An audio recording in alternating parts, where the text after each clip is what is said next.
Have you ever noticed that sometimes when you're in love, the world seems amazing and wonderful and rosy and delicious? Um, and there's this expression that there's the rose-colored lenses, right?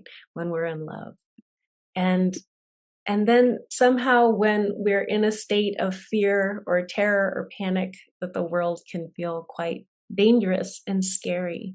Um, and when we're in a place of being angry, the world can might seem unjust. And so there is this intimate correlation between our emotional states, how we are, and how the world appears, what world arises, and how we relate to that world. Um, and so this is, I believe, very important for us as human beings engaged in this world to notice that every moment we are in an emotion, right? Throughout our day, throughout our week, throughout our lives. And that emotions bring aliveness and fullness to life. They imbue life with a certain texture and a richness. And so emotions are inextricably linked to being alive.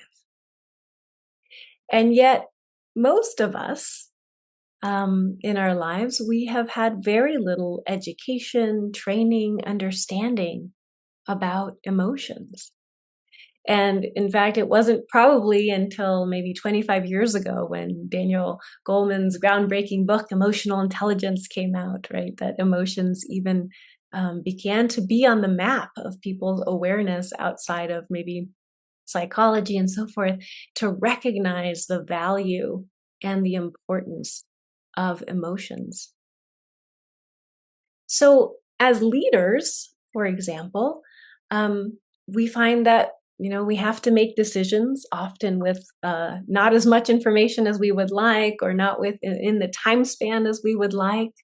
And yet we need to make decisions and tend to multiple aspects at once.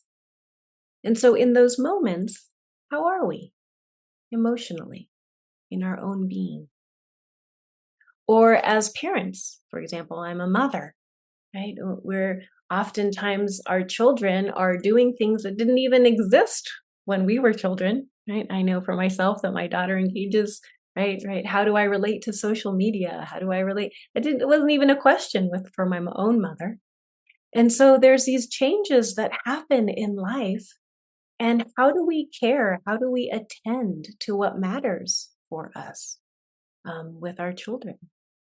Or as coaches, right? Or aspiring coaches, when we work with clients, how are we able to be in relationship to our client's emotional experience?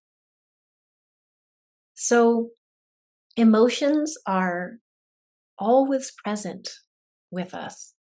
And we recognize that in our own lives, right, we have our own transitions that we navigate, whether that's a new marriage, a separation, a divorce, a career change, all sorts of transitions, aging parents, children. There's all these transitions that we go through in our own personal life. And what emotions guide us through those transitions?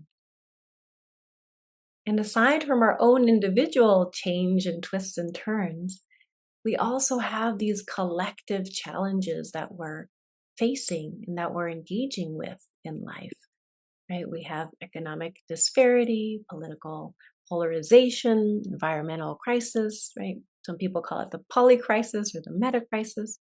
So we're navigating in tandem our own individual changes as well as the collective changes.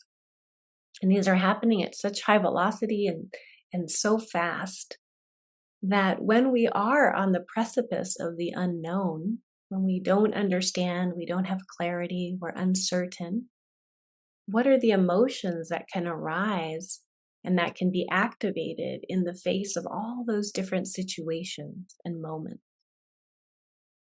So at Newfield, we believe that emotional learning is essential to living a good life.